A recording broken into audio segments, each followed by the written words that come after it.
Selamat pagi jemaat yang dikasihi Tuhan, Shalom. Hari ini saya akan menyampaikan firman dengan judul Hati yang Dipulihkan. Kita telah memasuki minggu yang pertama di bulan Desember dan tidak lama kita akan merayakan hari Natal, hari kelahiran Tuhan Yesus Kristus.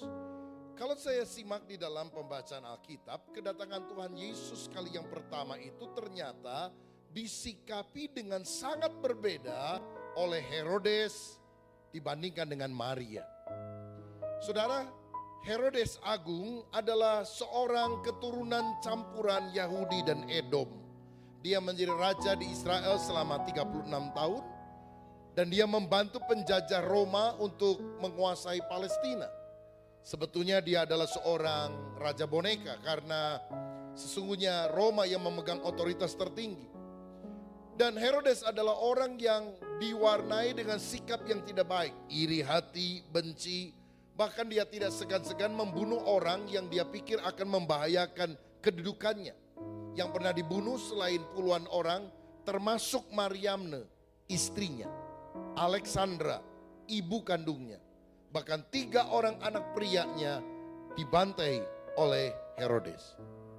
Saya rasa tidak ada orang yang begitu jahat, bahkan membunuh istri, ibu, dan anak-anaknya dibandingkan dengan Herodes. Jadi membunuh Yesus adalah hal yang kecil di pemandangan matanya. Sampai Kaisar Agustus penguasa Roma pernah berkata, lebih baik jadi babinya Herodes daripada jadi anaknya Herodes. Karena babi bagi orang Yahudi kan dianggap sebagai binatang yang haram. Dia tidak akan potong babi dan makan, tapi dia bisa bantai anaknya supaya posisinya tidak tergantikan. Sehingga ketika ada kabar yang dibawa oleh orang Majus dari Persia bahwa seorang raja telah lahir dan tandanya ada bintang di timur, dia menjadi sangat terkejut. Lalu kemudian dia mencari tahu siapa raja baru itu, karena dia akan membunuh, sebab jangan-jangan raja ini yang akan menggantikan dia. Dan akibatnya sangat fatal. Matius 2 ayat 16 dikatakan ketika Herodes tahu bahwa ia telah diperdaya oleh orang-orang Majus itu, ia sangat marah. Lalu ia menyuruh membunuh semua anak di Bethlehem dan di sekitarnya, yaitu anak-anak yang berumur 2 tahun ke bawah, sesuai dengan waktu yang didapat diketahuinya dari orang-orang Majus itu. Inilah orang yang ketika Yesus sang Raja Damai itu datang, dia punya hati yang geram, hati yang marah, hati yang keras dan penuh kepahitan. Bahkan dia membantai bayi-bayi dan dia harapkan bayi Yesus pun ikut terbunuh. Betapa berbeda sambutan hati daripada seorang gadis belia bernama Maria. Ketika malaikat Gabriel datang dan memberitahu bahwa dia akan punya anak, dia bertanya, "Aku belum nikah." Roh Kudus yang akan memampukan. Dan akhirnya dia bilang, "Aku ini hamba Tuhan, jadilah padaku menurut perkataanmu itu." Bahkan kemudian Maria memuji Tuhan dengan kalimat, "Jiwaku memuliakan Tuhan dan hatiku bergembira karena Allah juru selamatku." Betapa kontras, betapa berbedanya tanggapan dari Herodes dibandingkan dengan Maria ketika tahu bahwa Raja Damai itu akan datang. Dan apa kunci pembedanya? Sikap hati. Ketika kita punya sikap hati yang tidak benar, maka Yesus kita anggap sebagai pengganggu kenyamanan hidup kita. Tetapi ketika sikap hati kita berkenan kepada Tuhan, kehadiran Yesus sungguh memberikan sukacita yang tak terkatakan di dalam kehidupan ini. 2 orang bisa sama-sama pergi ke gereja yang sama loh saudara. Tapi tanggapannya bisa beda. Yang satu bilang, "Kok tadi pujiannya gak ngangkat ya?" Yang lain bilang, "Aku diberkati banget loh di tengah pujian. Saya rasa hadirat Tuhan." Yang satu bilang, "Wajah pemimpin pujian kok menyeramkan begitu?" Yang satu berkata, "Aku lihat wajah pemimpin pujian penuh dengan cahaya kemuliaan Tuhan." Yang satu bilang, "Khotbahnya kok gak jadi berkat ya?" Yang satu bilang, "Aduh, saya diberkati banget loh dengan khotbah yang tadi saya dengarkan. Yesus bisa jalan di atas air. Yesus meneduhkan segala gelombang dalam hidup kita. Hebat ya Tuhan." Yang satu bilang, aku juga tahu Yesus jalan di atas air. Tapi kenapa Yesus bisa jalan di atas air? Oh, karena dia maha kuasa. Keliru. Yesus bisa jalan di atas air karena dia tidak bisa berenang. Kalau dia bisa berenang, ngapain dia jalan di atas air? Dua orang mendengar khotbah yang sama, tanggapannya sangat berbeda. Intinya apa? Sikap hati. Nah, pada masa kini ada banyak orang yang tidak mengalami berkat secara rohani karena mengalami luka batin. Alkitab memberikan istilah untuk orang yang luka batin itu robek jiwanya. Amsal 27 ayat 9, penderitaan merobek jiwa. Dalam Yesaya 61 ayat pertama dikatakan, orang yang luka batin itu orang yang remuk hatinya, hati yang remuk.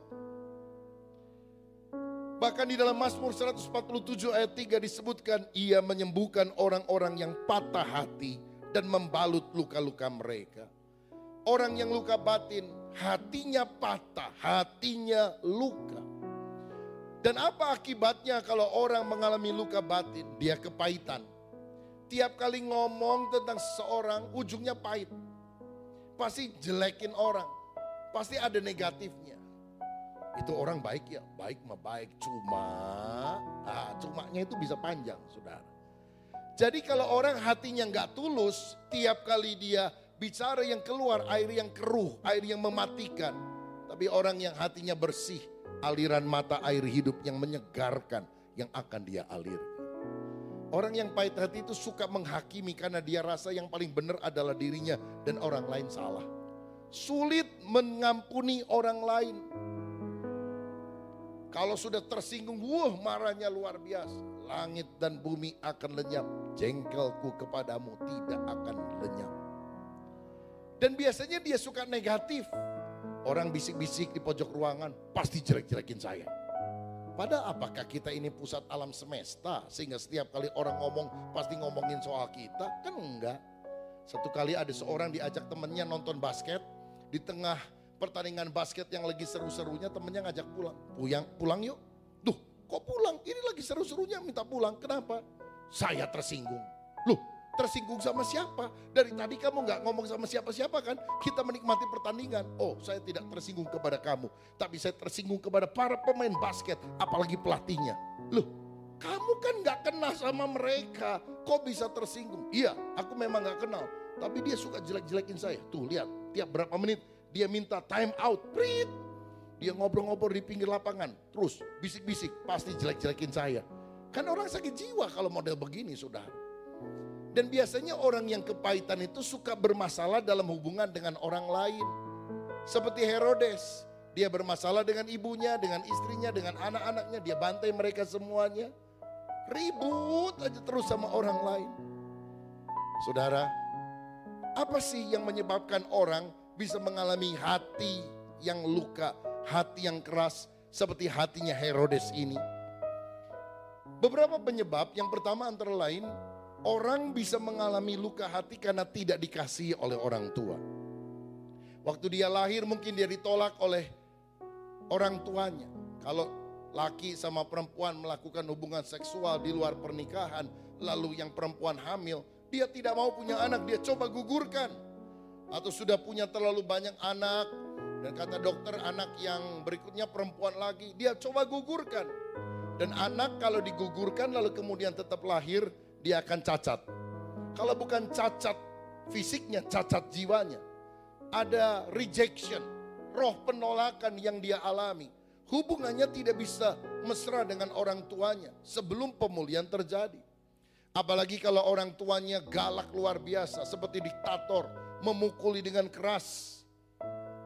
Ada seorang yang sudah usianya tambah dewasa tapi dia trauma tiap kali lihat bambu.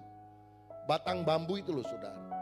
Kenapa? Karena dulu waktu dia masih kecil kalau salah dihajar oleh bapaknya bukan pakai rotan tapi pakai bambu. Jadi tiap kali lihat bambu dia stres. Saudara, ada seorang mahasiswa STT Karisma sudah lama sekali. Yang angkatan-angkatan awal. Nah, dia diminta oleh teman-temannya menjadi sekretaris kelas. Nah, jadi kalau misalnya dosen, misalnya saya ingin mengumumkan sesuatu, biasanya sekretaris kita minta ke kantor lalu saya jelaskan, ini tolong umumin ya sama teman-teman dan sebagainya. Satu kali dia ngomong sama temennya, saya tiap kali dipanggil Pak Rubin ke kantor gemeter, takut dimarahin. Waktu saya dengar itu, saya panggil dia, saya tanya, apa benar kamu tiap kali dipanggil kantor gemeter, takut dimarahin? Iya Pak.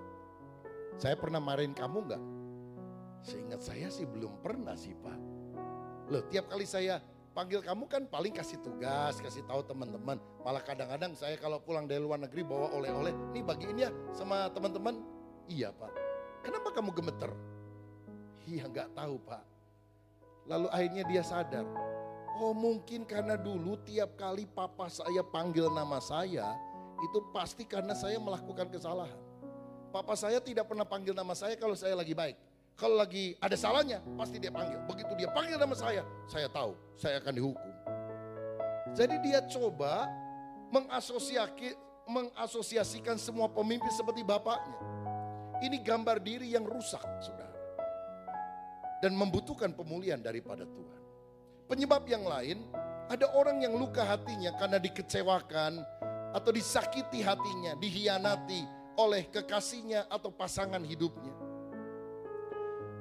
Ada satu kali orang yang udah hampir menikah dan mulai menulis alamat-alamat yang akan diundang pada kartu undangan. Jadi gadis ini minta temennya perempuan untuk bantuin dong nulisin kartu undangan. Ternyata tinggal 2-3 hari menjelang hari haknya. Pernikahan batal karena si pria kabur dengan teman dekat daripada gadis ini yang ikut bantu nulis kartu undangan. Bayangkan saudara sekalian. Waduh, trauma sekali. Akhirnya dia menjadi kepahitan, menutup diri. Dan wanita ini berkata, semua pria sama. Penipu semuanya.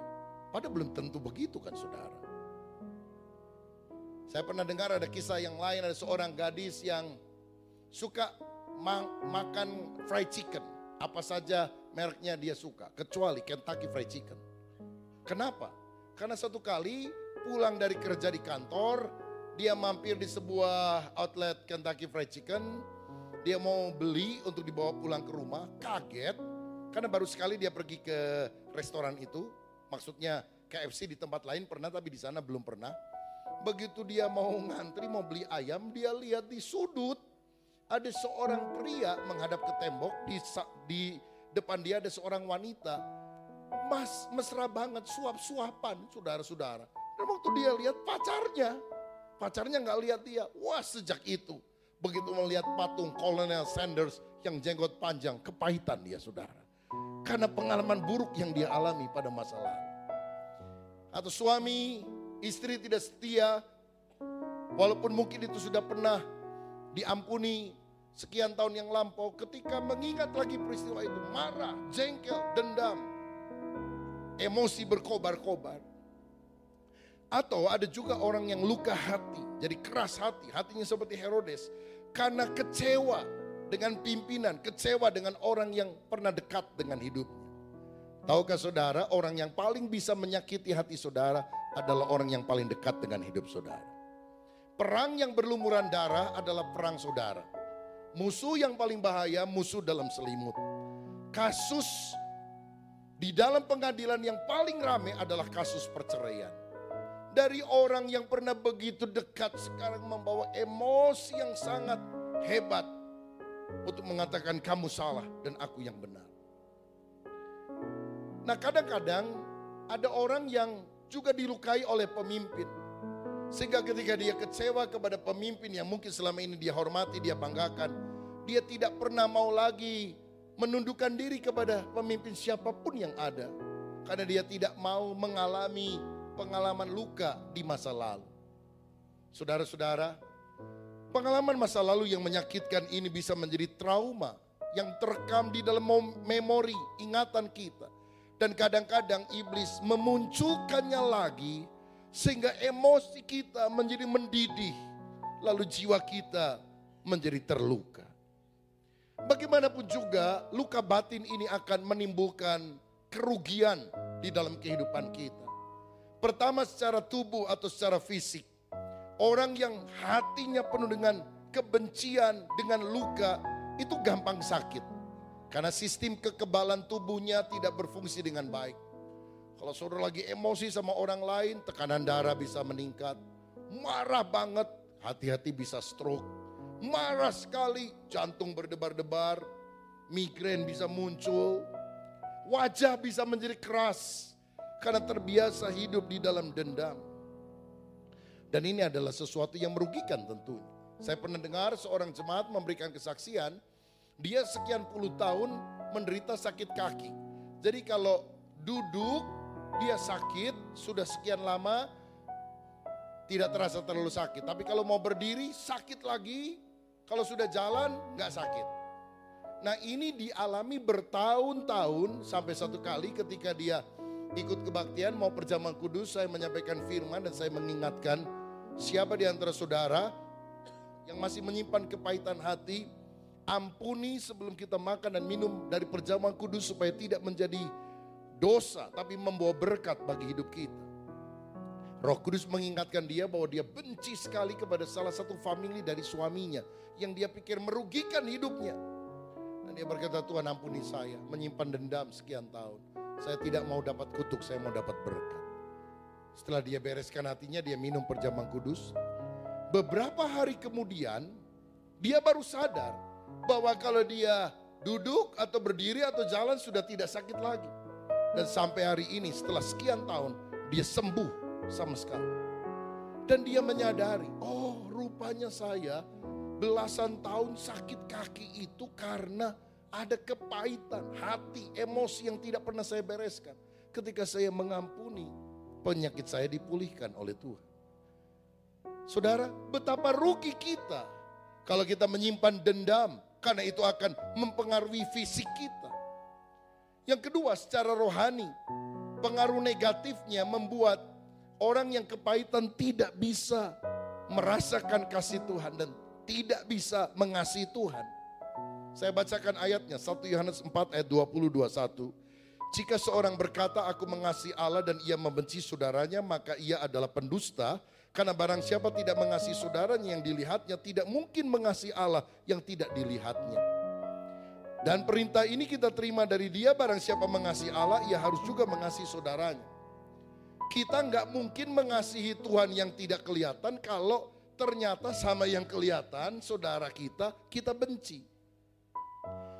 Saudara tahu kasih itu harus vertikal dan horizontal. Kasih kepada Allah diwujudkan kepada kasih kepada sesama. Kalau kita benci kepada orang lain, maka itu pertanda kita tidak punya kasih yang sejati kepada Tuhan. Orang yang pahit hati tidak bisa mengalami kasih Tuhan. Orang bisa dilawat Tuhan, nangis, gak alami sesuatu dengan Tuhan. Dia bertahun-tahun ke gereja, lempeng aja saudara kayak robot. Orang yang pahit hati tidak bisa diampuni. Yesus berkata, ampunilah kami akan kesalahan kami, seperti kami juga mengampuni orang yang bersalah kepada kami. Sebab jika kamu mengampuni kesalahan orang lain, kesalahanmu akan diampuni. Tapi jika kamu tidak mengampuni kesalahan orang lain, kesalahanmu pun tidak akan diampuni oleh Bapa Surgawi. Dan di manakah tempatnya orang yang tidak diampuni oleh Tuhan? Bukan di sorga, tapi di neraka. Kenapa? Karena kepahitan yang kita simpan di dalam hati, sehingga kita tidak mengizinkan kasih Tuhan mengalir melalui kehidupan kita kepada orang yang bahkan pernah merugikan kita. Dan orang yang menyimpan kepahitan dalam hatinya, imannya akan kandas. 1 Timotius 1 ayat 19. Beberapa orang telah menolak hati nuraninya yang murni, dan karena itu kandaslah iman mereka. Rupanya semua dimulai dari hati, saudara. Kalau hati gak benar, imannya juga akan kandas. Tidak heran kalau Alkitab berkata, jagalah hatimu dengan segala kewaspadaan. Karena dari situlah terpancar kehidupan. Kalau hatinya jernih, yang mengalir aliran air yang menyegarkan. Kalau hatinya pahit, kotor, aliran yang ada menghanyutkan perkara-perkara yang kotor, najis, dan mematikan kepada setiap daerah yang dilalui oleh alirannya. Saudara, bukan hanya tubuh dan rohani kita, tapi secara mental, secara jiwa, orang yang menyimpan kepahitan akan punya dendam kesumat seperti Kain yang marah sekali kepada Tuhan dan kepada adiknya karena persembahan Habel diterima tetapi persembahan Kain ditolak oleh Tuhan. dan dia membunuh adiknya. Atau seperti anak sulung, ketika anak bungsu berfoya-foya menghabiskan harta ayahnya, dan kemudian dia kelaparan, miskin, gak punya apa-apa, jaga babi. Dia ingat di rumah saya makan sate babi, sekarang saya tinggal di kandang babi. Kalau tidak berubah, lama-lama saya berubah jadi seperti si babi. Lebih baik saya pulang minta ampun sama bapak. Ketika anaknya pulang, dia rangkul itu anaknya. Bapak mengadakan pesta, bapak memberikan jubah yang terindah, bapak memberikan sepatu yang baru, cincin yang baru, beria-ria bersama dengan seluruh budak-budaknya, hamba-hambanya, orang-orang di rumahnya. Tiba-tiba pulanglah anak yang sulung.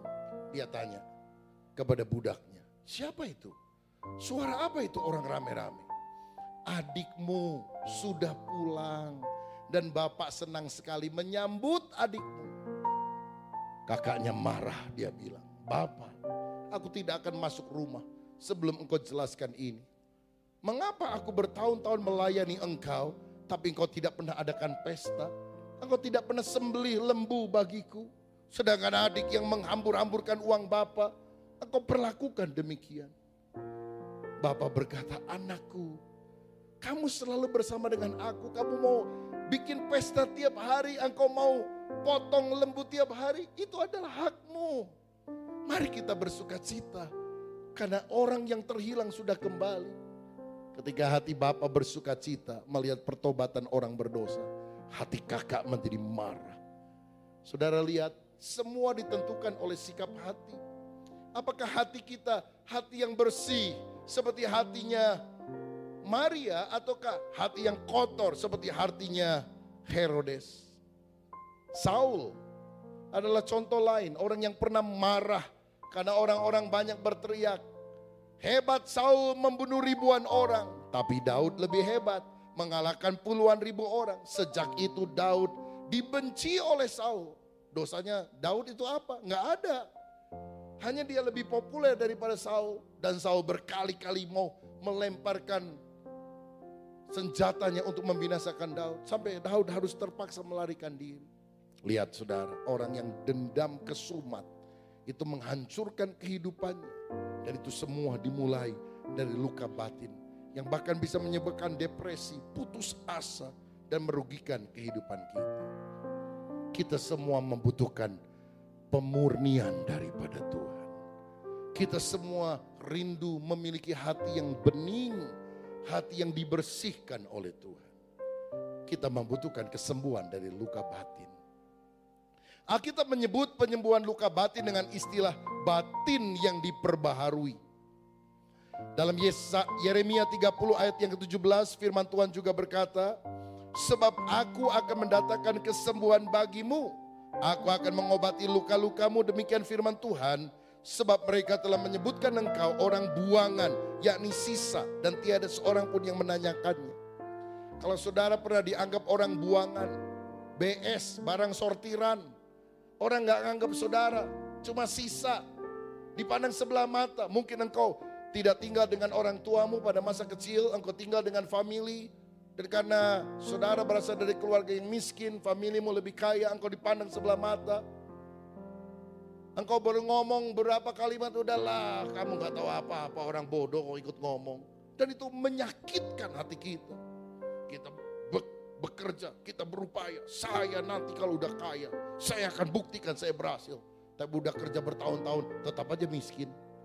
Waduh, itu melukai hati saudara sekalian. Tuhan bilang, aku akan menyembuhkan. Bukan karena engkau sudah sukses, tapi ketika engkau datang kepadaku, aku akan memulihkan. Pemulihan luka batin adalah pekerjaan Roh Kudus yang memperbaharui, mengobati, membalut batin atau jiwa kita yang terluka sehingga disembuhkan oleh Tuhan. Mazmur 147 ayat 3, Ia menyembuhkan orang-orang yang patah hati dan membalut luka-luka mereka.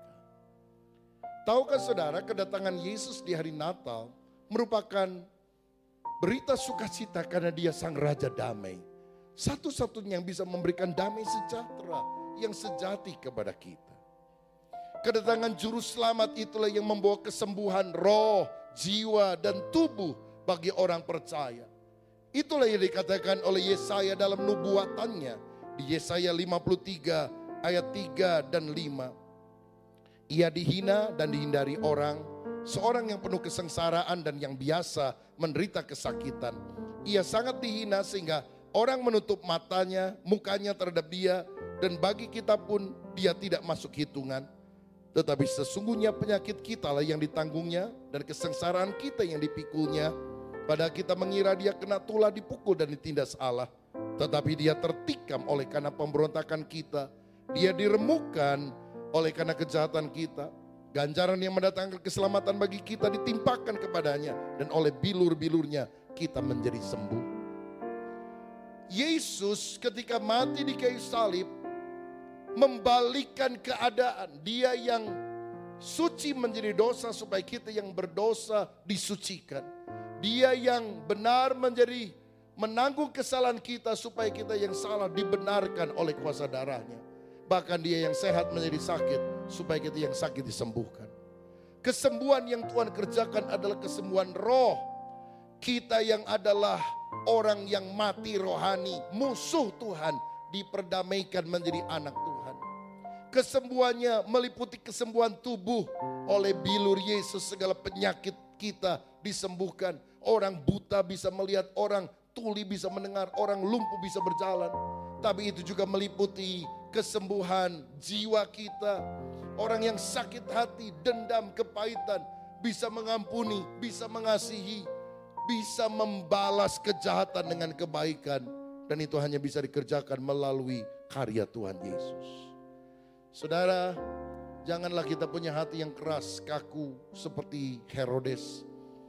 Yang menganggap kehadiran Yesus justru mengganggu dia dan dia berusaha membunuh suara batin. Membunuh kehadiran Kristus dalam hidup kita. Tapi minta hati kita dipulihkan oleh Tuhan. Nah, contoh orang yang hatinya bening, hatinya bersih, hatinya pulih adalah seperti Bunda Maria, ibu daripada Yesus Kristus. Yang pertama, saudara, ketika malaikat datang kepada dia dalam Lukas 1 ayat 34 sampai 35. Saya melihat bahwa Maria itu punya ciri, dia punya hati yang percaya. Percaya kepada Tuhan dan firman-Nya. Jawab malaikat ayat 34, kata Maria kepada malaikat itu, bagaimana hal itu mungkin terjadi karena aku belum bersuami? Jawab malaikat itu kepadanya, Roh Kudus akan turun ke atasmu dan kuasa Allah yang Maha Tinggi akan menaungi engkau. Sebab itu anak yang kau lahirkan akan disebut kudus, anak Allah. Saudara, orang yang hatinya pulih gampang percaya kepada janji Tuhan. Kamu akan melahirkan, kamu akan punya anak beri nama Yesus karena dia akan menjadi juru selamat dunia. Maria bilang, gimana mungkin aku punya anak, kawin aja belum. Roh Kudus, malaikat berkata, Roh Kudus akan memampukan. Sebab bagi Allah tidak ada yang mustahil. Dan dia percaya, walaupun itu tidak masuk akal. Saudara, orang yang hatinya bersih, ketika mendengar firman, dia memberikan respon dengan baik. Ketika saudara mendengar firman, Tuhan mengasihi engkau, engkau akan berkata, amin. Aku sadar Tuhan mengasihi saya. Tuhan akan menyembuhkan penyakitmu. Saudara berkata, amin. Aku percaya Tuhan akan melakukannya. Tuhan akan memberkati dan mencukupi engkau dengan berkat dari tempat yang maha tinggi. Kita berkata amin. Karena kita yakin. Sudah mengalami? Belum. Mana berkatnya? On the way, sedang dalam perjalanan. Aku pasti akan mengalami. Tapi kalau orang pahit hati, Tuhan mengasihi engkau. Mana? Kok hidup saya nasibnya buruk begini? Tuhan akan mencukupkan kebutuhanmu. Dari dulu juga miskin, kekurangan melulu. Mana katanya Tuhan Yehova Jireh? Buat orang lain, buat saya enggak. Yesus akan menyembuhkan engkau. Dari dulu juga sakit. Sakit bengek sembuh. Muncul penyakit-penyakit yang lain. Enggak sembuh-sembuh. Mana janjimu Tuhan? Janji itu gampang. Memang lidah tak bertulang, tak terbatas kata-kata. Kau yang mulai, kau yang mengakhiri. Kau yang berjanji, kau yang mengingkari. Tuh orang saudara kalau hatinya enggak beres. Susah percaya akan firman. Tapi kalau orang hatinya bersih, mendengar firman sesederhana apapun, dia akan berespon, amin. Karena kita mengalami Tuhan yang luar biasa. Siapa yang percaya Tuhan cinta kita? Siapa yang percaya Tuhan akan memberkati kita? Siapa yang percaya Tuhan sungguh menyembuhkan penyakit kita? Responi setiap firman. Karena itulah ciri orang yang hatinya pulih. Kedua, seperti Maria, kita harus punya hati yang taat. Ayat 38, ketika Maria mendengar bahwa dia akan melahirkan anak, lalu dia berkata demikian, sesungguhnya aku ini adalah hamba Tuhan, jadilah padaku menurut perkataanmu itu. Inilah sikap hati yang taat. Maria itu seorang gadis muda yang cita-citanya sederhana. Nikah dengan tunangan saya yang namanya Yusuf, membangun keluarga bahagia, punya anak-anak, punya rumah, menikmati masa tua dan bahagia, mati masuk surga. Tapi tiba-tiba Tuhan mengintervensi agendanya dan menyodorkan agenda baru. Matikan visimu, matikan cita-citamu, cita-cita Allah yang terjadi. Kamu akan jadi bunda daripada Yesus, Sang Juru Selamat dunia. Dan kamu akan punya anak yang namanya Yesus, bukan dari hasil hubungan dengan tunanganmu yang kemudian akan menjadi suamimu Yusuf, tapi dari Roh Kudus. Rencananya batal, saudara. Dan walaupun tidak sesuai dengan keinginan hatinya, dia berkata, aku ini hamba Tuhan. Aku adalah doulos kurios, ebed Yahweh. Aku adalah budakmu ya Tuhan. Jadilah padaku menurut perkataanmu itu. Orang yang hatinya pulih, mudah taat kepada perintah Tuhan. Tapi orang yang hatinya gak beres, tidak pernah taat, dia selalu berontak. Ada rebellion, roh pemberontakan dalam hidupnya. Tidak pernah ada submission, penundukan diri kepada otoritas yang ada di atasnya. Saudara pernah lihat ada suami, ada istri yang selalu berontak kepada suaminya? Saudara pernah lihat ada murid yang selalu berontak sama gurunya? Saudara pernah lihat ada karyawan yang selalu berontak kepada pimpinannya di kantor? Saudara pernah lihat ada jemaat yang berontak kepada hamba Tuhan, pendeta yang menggembalakan di sebuah gereja? Saudara pernah lihat ada masyarakat, warga yang selalu berontak kepada pemerintahan yang sah, yang telah terpilih dan menjadi alat Tuhan untuk mentertibkan seluruh bangsa. Orang-orang yang niatnya makar kepada pemerintahan yang sah. Kalau kita lihat, bukan baru-baru ini, memang dari dulu hatinya bengkok, saudara-saudara. Beberapa nama yang disebutkan yang dituduh melakukan makar. Makar itu kan percobaan kudeta. Kalau saya baca namanya, oh ini orang dari zaman dulu. Dari zaman Pak Harto ngeritik, dari zaman Pak Habibie ngeritik, dari zaman Gus Dur ngeritik, dari zaman Ibu Mega ngeritik, Pak SBY kritikus juga. Lalu sekarang Pak Jokowi dia ngeritik juga. Sama juga saudara, orang-orangnya gak jauh-jauh beda, itu-itu juga. Karena apa? Hati yang keras, tidak ada penundukan diri, tidak ada submission. Bahkan Yesus jadi raja pun dia akan tetap kritik. Karena dia bermasalah dengan diri. Tapi orang yang hatinya pulih, mudah percaya kepada firman. Orang yang hatinya pulih, taat kepada perintah Tuhan. Sebetulnya aku gak terlalu setuju, tapi aku tahu kehendak Tuhan lebih baik dari yang aku pikirkan. Ya aku nurut saja. Biar Tuhan melakukan yang terbaik. Itu hati yang taat. Yang ketiga, orang yang hatinya pulih. Seperti Maria, hatinya memuliakan Allah. Dalam ayat 46 dan 47, Maria berkata demikian. Lalu kata Maria, jiwaku memuliakan Tuhan dan hatiku bergembira karena Allah juru selamatku. Orang yang hatinya bersih, suka memuji menyembah Tuhan.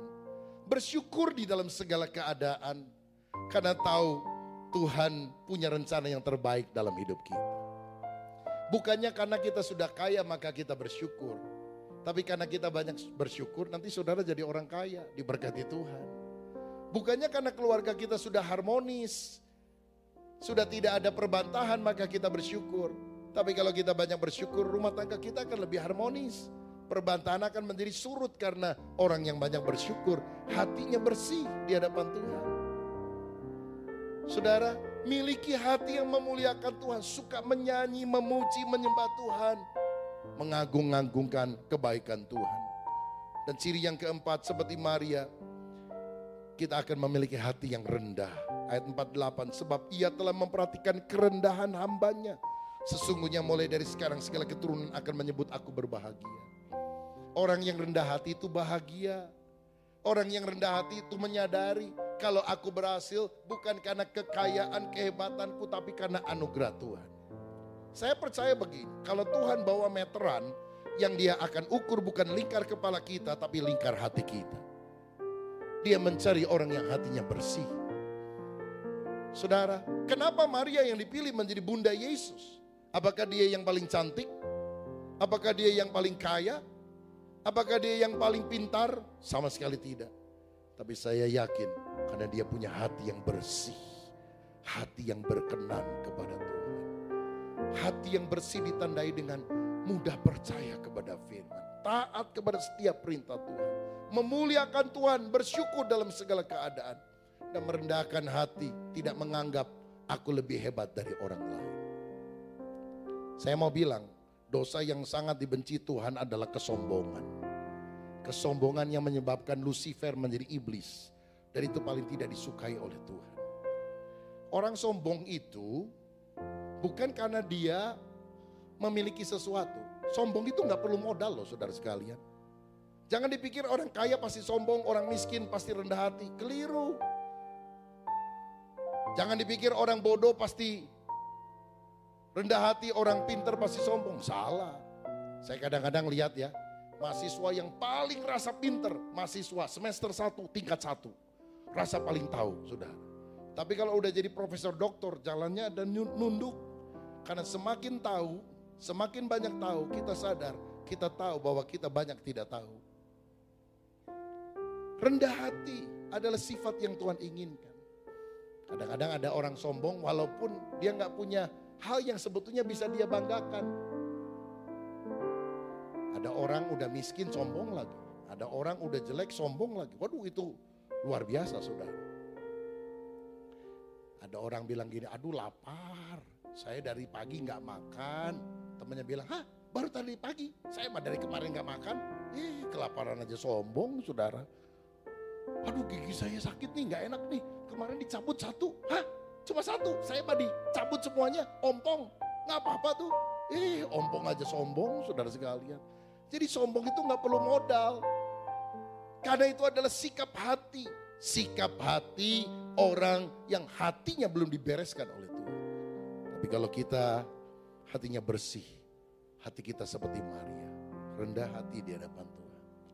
Siapa yang hari ini mau berkata, Tuhan pulihkan hati saya. Saya tidak punya mau hati seperti Herodes, tapi seperti Maria. Amin saudara. Bagaimana caranya? Pertama, terbukalah kepada Tuhan. Terbukalah kepada pembimbing rohani. Mungkin itu mentor saudara. Mungkin itu pemimpin kelompok sel. Saudara seiman cerita. Bahwa kadang-kadang hati kita masih penuh dengan dendam, kepahitan. Karena ada orang yang pernah melukai. Terbukalah kepada Tuhan.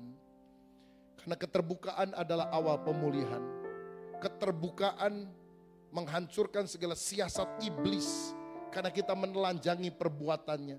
Kita mengaku dosa dan minta dibenarkan, dibersihkan oleh Tuhan. Yakobus 5 ayat 16 berkata, karena itu hendaklah kamu saling mengaku dosamu dan saling mendoakan. Supaya kamu sembuh. Doa orang yang benar bila dengan yakin didoakan sangat besar kuasanya. Terbuka kepada Tuhan. Tuhan, aku pernah dilukai. Aku pernah sakit hati. Aku tidak mampu dengan kekuatanku untuk mengasihi. Tolong saya Tuhan. Kedua, ampunilah orang yang bersalah. Mengampuni orang yang bersalah. Menabur benih kebajikan walau orang melakukan hal-hal yang jahat kepada kita. Saudara, saya teringat ketika tahun 1996 gereja kita di Tasikmalaya dibakar dalam kerusuhan. Dan orangnya ditangkap masuk dalam penjara. Dia dijanjikan Setiap kali membakar gereja ada uang sekian puluh juta rupiah, tapi orang yang menjanjikan tidak pernah datang. Siapa yang datang pada waktu mereka di penjara? Orang Kristen. Mendoakan, bawa makanan, bawa selimut, mengampuni. Sampai akhirnya mereka malu hati minta maaf. Maaf ya, kita diajar Kristen itu agama kafir. Kristen makan babi, Kristen gak takut Tuhan, Tuhannya 3. Tapi sekarang kita tahu bahwa ternyata waktu kami susah justru Anda yang datang. Waktu dia keluar dari penjara, dia gak cari masjid, dia ke gereja, saudara.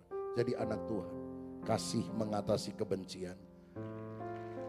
Karena Tuhan tidak perlu dibela, Tuhan membela dirinya sendiri.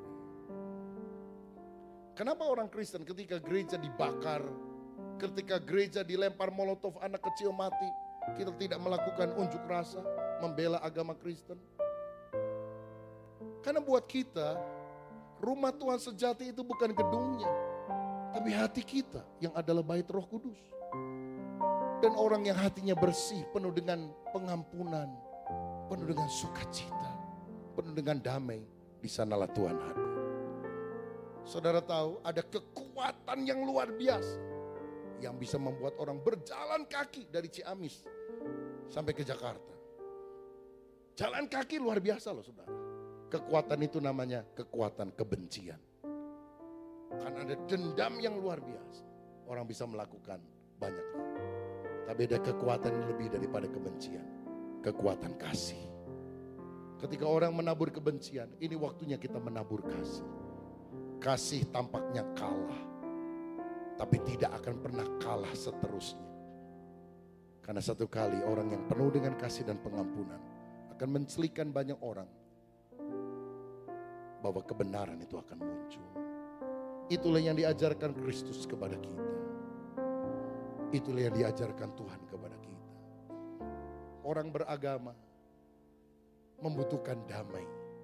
Dan saya mau bilang damai hanya bisa dicapai di dalam persekutuan dengan Tuhan Yesus yang adalah Sang Raja Damai. Ampunilah orang yang bersalah. Dan yang ketiga, izinkanlah Roh Kudus memulihkan hidup kita. Membawa kasih Bapa Surgawi, membebat segala luka kita. Dan ciri orang yang dipulihkan, dia bisa bersyukur walaupun ingat pengalaman yang tidak enak itu. Karena dia percaya Roma 8 ayat 28. Allah turut bekerja di dalam segala perkara mendatangkan kebaikan bagi setiap orang yang mengasihi dia. Seperti Yusuf ketika dimasukkan ke dalam sumur tak berair, ditutup atasnya. Sesak hatinya waktu dia bilang, Kak tolong Kak, saya bisa mati di sini Kak. Saya gak bisa nafas Kak. Kakaknya mengeraskan hati dengan kebencian. Tolong Kak, salah saya apa? Sehingga engkau begitu kejam. Mengeraskan hati. Saudara-saudara. Tapi akhirnya Tuhan membawa dia ke Mesir sebagai budak. Dan pada waktunya dia menjadi raja muda di Mesir. Ketika kakak-kakaknya datang ingin minta gandum, dia sadar bahwa itu pemimpin Mesir sekarang adalah Yusuf. Ketakutanlah mereka. Tapi Yusuf berkata, jangan takut. Kamu sudah merencanakan yang jahat. Tapi Allah telah merencanakan yang baik. Tuhan bisa mengubah yang buruk menjadi yang baik. Tuhan bisa mengubah rekaan yang jahat, persekongkolan gelap yang jahat untuk mendatangkan kebaikan. Saya percaya itulah panggilan hidup kita. Menjadi terang di tengah dunia yang penuh dengan kegelapan. Hati saya sedih ketika mendengar ada orang-orang kebaktian dilempar bom molotov dan anak yang tidak bersalah mati. Hati saya sedih ketika kemarin saya mendengar ada kelenteng di mana? Singkawang yang dibakar. Coba kalau kita mau jujur, apa itu bukan penistaan agama, saudara? Orang yang sedang beribadah diganggu, diteror dan sebagainya. Apa itu bukan penistaan agama? Tapi yang Tuhan ajarkan, mengasihi, mengampuni. Karena yang sumber kebenaran satu-satunya adalah Dia. Dan Tuhan sang kebenaran berkata, kasihilah musuh, ampunilah. Saya teringat ada seorang gadis di Amerika Serikat yang dilecehkan secara seksual oleh ayahnya ketika masih kecil. Jadi dia diperkosa oleh ayahnya. Dia mau bunuh diri karena dia merasa hidupnya begitu kotor, begitu najis. Untunglah ada seorang teman wanita mengajak dia ke gereja, dan pada usia 20 tahun sekian akhirnya dia bertobat menerima Yesus sebagai juru selamat. Lalu dia mulai ikut Bible study, belajar Alkitab, mulai melayani di kelompok kecil, dan Tuhan membuka pintu kesempatan. Sekarang dia melayani sebagai pengkhotbah wanita yang paling banyak didengar khotbahnya di Amerika Serikat. Tiap hari dia khotbah di televisi, tiap hari dia khotbah di radio. Buku-buku rohaninya sudah diterjemahkan ke dalam berbagai bahasa di dunia. Nama orang ini adalah Joyce Meyer. Beberapa tahun yang lampau, dia dimampukan untuk mendatangi ayahnya yang pernah memperkosa dia pada waktu kecil. Dan dia berkata, "Papa, apapun perbuatan jahat yang kau pernah lakukan kepada saya ingin mengampuni engkau. Bukan karena saya baik, tapi karena Tuhan Yesus sudah mengampuni dosa saya dan saya juga harus mengampuni Papa." Papanya nangis sesenggukan, minta ampun, minta maaf. Lalu Joyce Meyer berkata, "Bukan karena saya, tapi karena Yesus yang membuat saya bisa mengampuni. Maukah Papa juga menerima Yesus sebagai juru selamat?" Papanya berkata, "Ya, aku mau." Dan akhirnya papanya minta dibaptis. Biasanya Joyce Meyer, pembicara wanita, minta seorang rekannya pendeta senior laki-laki untuk membaptis. Tapi kali ini dia minta izin, "Bolehkah saya membaptis ayah kandung saya sendiri?" Diizinkan oleh rekan hamba Tuhan pria ini. Dan dia membaptis ayahnya sendiri. Sebelum ayahnya akhirnya dipanggil pulang oleh Tuhan. Dan dia jadi kesaksian yang besar. Karena seburuk apapun masa lalu kita, ketika hati kita dipulihkan oleh Tuhan, kita bisa menjadi berkat yang luar biasa bagi banyak orang. Mungkin saudara pernah dengar ada pencipta lagu rohani, saudara Jason, yang waktu kelas 2 SMP didatangi oleh seorang temannya, atau dia melihat temannya kelas 2 SMP sekelas nangis. Dia tanya, "Kenapa kamu?" "Saya diperkosa." "Hah? Diperkosa? Sama siapa?" "Sama ayah kandung saya." "Hah? Ayah kandung?" Rupanya ayahnya lagi mabok, dalam kondisi tidak sadar dia memperkosa anaknya, hamil. Saudara, sejak itu ayahnya rasa sangat bersalah karena di bawah pengaruh alkohol. Dan anaknya tidak bisa terima keadaan ini, berontak jiwanya, terganggu jiwanya.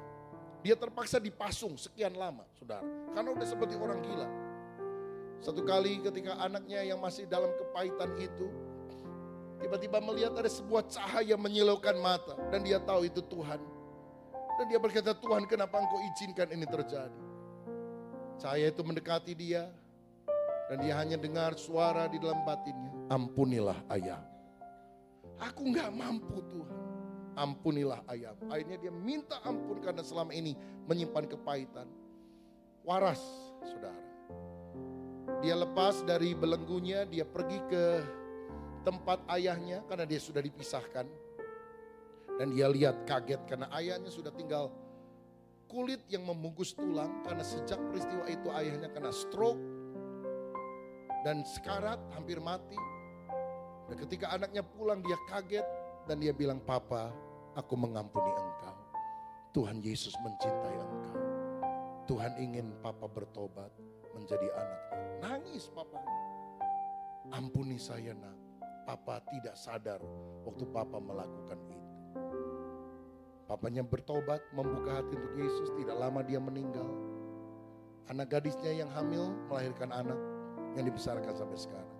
Dan itulah yang kemudian menginspirasi Jason mengarang sebuah lagu rohani yang selama beberapa tahun menempati urutan tangga lagu rohani terpopuler. "Bapa, sentuh hatiku, ubah hidupku menjadi yang baru."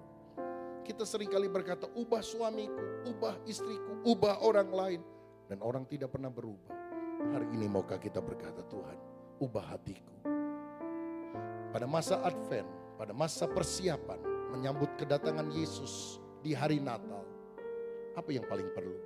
Minta Tuhan bersihkan hati kita, supaya hati kita tidak seperti hatinya Herodes, tapi seperti hatinya Maria, bening, berkenan kepada Tuhan, sehingga kasih Tuhan mengalir dalam kehidupan kita. Tuhan Yesus memberkati kita semuanya.